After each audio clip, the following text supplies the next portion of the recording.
Hey guys, welcome back to a new video. I'm Stephanie West. I am a licensed counselor here in the state of Michigan. I am also the owner and operator of In Progress Counseling. If you are a young adult, if you are a woman going through a life transition, or you are going through some identity struggles, I'm your gal if you're here in West Michigan. So feel free to reach out about that.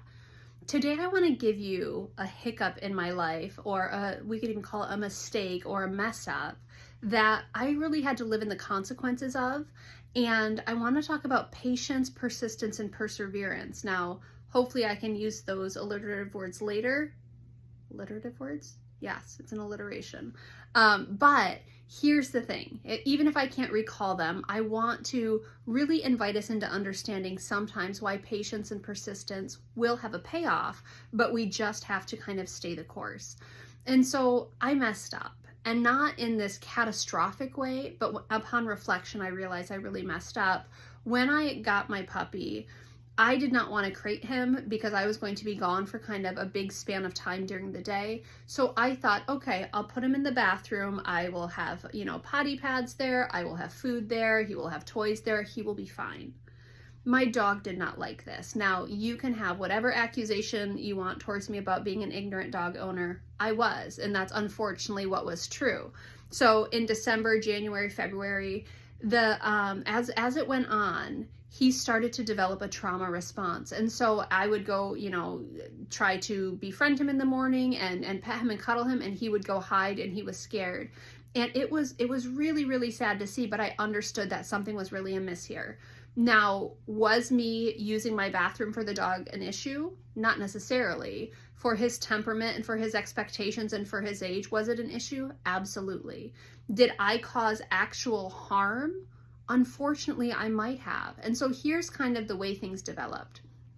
As I noticed he was getting significantly more agitated, what I started to do was I hired a dog walker to come kind of in the middle of my shift.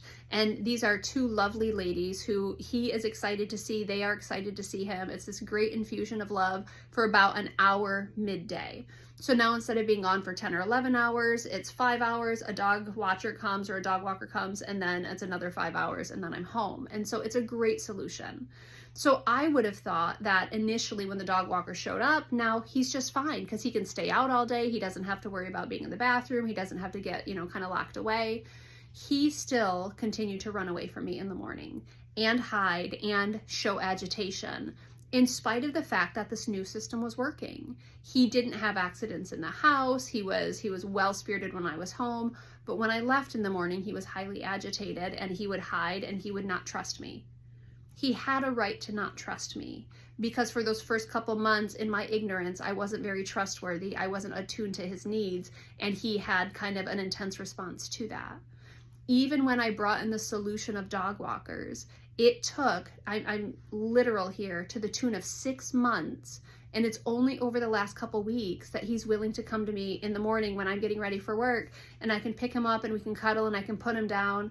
And there's no fear response. We're okay. We've reestablished trust. But my ignorance broke trust. And I had to live in the consequences of that for about 6 months. Even though the intervention was there, even though it was a repaired situation, things were better, it was improved. We had to kind of figure out a new rhythm and let him reestablish trust with me. And I could have gotten angry. I could have gotten frustrated. I could have, lamented like, come on, dog, like, what's your issue? Well, the issue was I had violated his sense of safety for those first couple months. It was accidental. It was unwittingly. It was not for his good. And for him to get through that and repair from it and trust me again, it just took time. I want to talk about if you are in a relationship with someone who in the past their trust has been violated, or in the present their trust has been violated, and you want them to get over it quickly. As long as the agitation has been mitigated, there is a chance for them to move through it, but it's going to take time. It takes a while to not only reestablish trust, but to let our nervous systems, our brains, our bodies reacclimate to a safer, healthier normal. And so what I appreciate is that I had the insight enough to say, Steph, if he's always going to have a trauma response when you leave in the morning, unfortunately, you're living in the consequences of your ignorance. That happens. But over time, we've reestablished trust and we're okay and we're good. And I'm thankful that I had the patience and the persistence and the perseverance to say, hey, we're going to have a dog walker. It's for his good. What I did wasn't helpful. And now we're going to have the best relationship we can. And hopefully he learns to trust me again. And he has, and it's been the coolest thing. But it's one of those things to really kind of hopefully embolden us in our patience. When someone is healing from a response, I get that this is a dog and we're trying to analogize it with people, but when someone is healing from a trauma response, it just takes time, it takes patience, it takes persistence.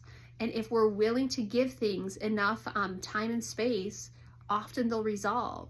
But if we demand that things, are fixed in a quick turnaround and things go back to normal or to better immediately when we've, presented a new solution, it typically doesn't work out that way. And so I want to invite you into understanding, if you're in a healing journey, give it time, give it patience, give it persistence. If you're walking alongside of someone, give them time, demonstrate patience, and then engage persistently. And hopefully over time, there's a new response at play, and it's actually really cool to watch that process unfold.